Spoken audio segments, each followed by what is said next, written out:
playoffs. It's pretty remarkable. Sharp Blakely, Comcast Sportsnet. Brad, Kelly obviously had a huge game for you, but just talk about your bench as a whole. It seemed everyone you turned to was able to give you something of great value tonight. Yeah, I mean, I think the bench was a big factor in Game 5 and Game 7. Certainly was as well. You know, throughout the series, the home team's bench seemed to, play really well. So I thought our guys did a great job. Obviously, Kelly gave us that enormous lift of scoring in the fourth quarter, but really in the first half as well, having 12 at halftime on 5 of 7. And then I thought Jaylen Brown and Marcus Smart were really good. Marcus, I thought, played as hard as he possibly could, and he was, exhausted. And that's a good feeling when you win, when you've left it all out there. Coach Steve Buckley, Boston Herald. Before the game, you channeled some Bill Belichick. You spoke of the idea of doing your job, staying in the moment, and focusing on the task at hand. I know you weren't speaking of Kelly Olynyk specifically, but wouldn't you agree that he delivered on all of these points? I thought our whole team did. Going down 6 in the third, I thought we just stayed the course. We made the next right play, and turned our level up a little bit. I thought at the start of the third we were getting outplayed, and then about 5 minutes and on, we were pretty good. But I thought Kelly, but everybody else that played did too. Brad, your initial thoughts on just facing off with the Cavs on Wednesday night with the quick turnaround and just the challenge you guys have ahead of you there? I mean, they're tremendous, the defending champs. I think they're playing better this year than they did last year when I watch them, at least. So, we've got a quick turnaround, and we'll get ready for Wednesday night. Well, Brad, I know Marcus hit a couple of big hoops as well, but can you talk a little bit about the other things he did to influence the game, block shots, rebounds? Yeah, I mean, those plays are huge. Like the block at the end of the half when, they're already got a lead and now you block a shot and then you go down and shoot free throws. It's a huge play. The plays that he made with the big rebounds, he guarded Beal after Beal got going. And Beal was tremendous tonight. So, and those 2 big threes were, it's exactly what we talk about. We can talk about Marcus's shooting percentage all year long, all we want, but I think we all know that when it's all on the line, he's going to make it. And, that's a unique trait, I think. Brad, Jeff Zilgate, USA Today. You mentioned Isaiah, what he's going through physically, emotionally as well. What have you gleaned over the years of the athlete's ability to, if this is the right word, compartmentalize and get beyond what they're going through to produce? Yeah, I mean, I think that was extremely obvious during that first playoff series, especially with all that he had going on.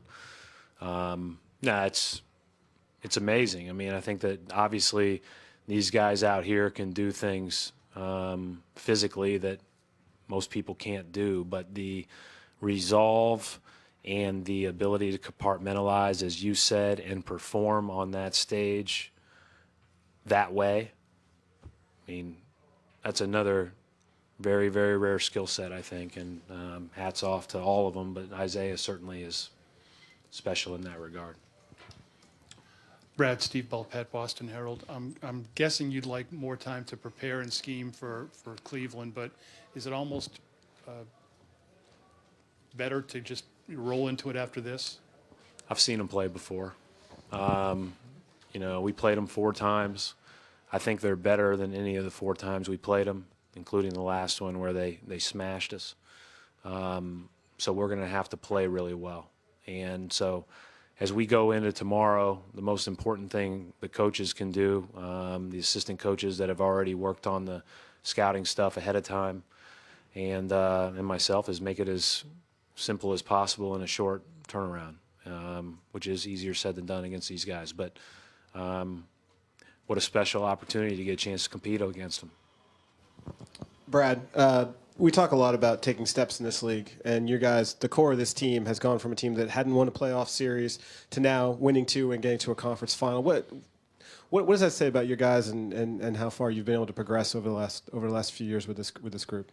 Yeah, I mean, I don't know. I don't get too much into that stuff. We just kind of stay in our lane and try to get better. And again, let the chips fall where they may. If Kelly doesn't go nuts and they throw in a couple more threes, we're not talking about the next step, right? So, I think the bottom line is that our desire is to continuously improve to give ourselves the best chance to be there as many times as possible.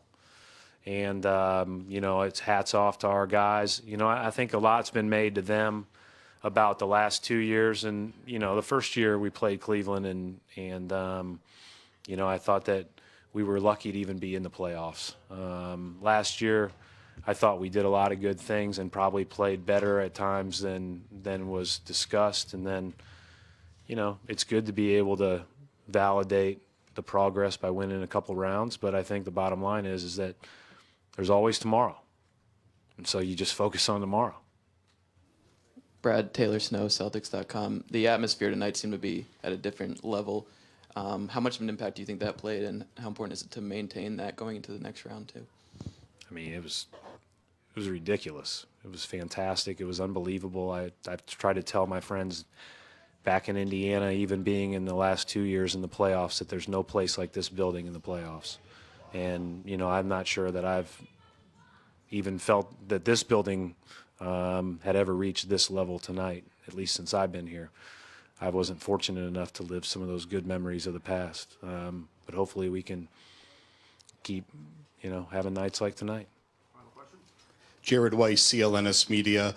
At the end of the third quarter, when they subbed out Morris, you started trying to set screens really high, open up space. What did you see with that lineup that they had out there that you could take advantage of and start that run? Yeah, we did that in the first half too, quite a bit. They're putting so much attention on Isaiah. We just decided to bring the horn screen up, 10 feet or so to give him more space to turn the corner. And he did a really good job of that, both in the first half. It was a very efficient action in the first half, and then was so again in the second. That only works if you've got guys that can shoot around it. And so we had a good shooting lineup in, and guys played well together. Thanks.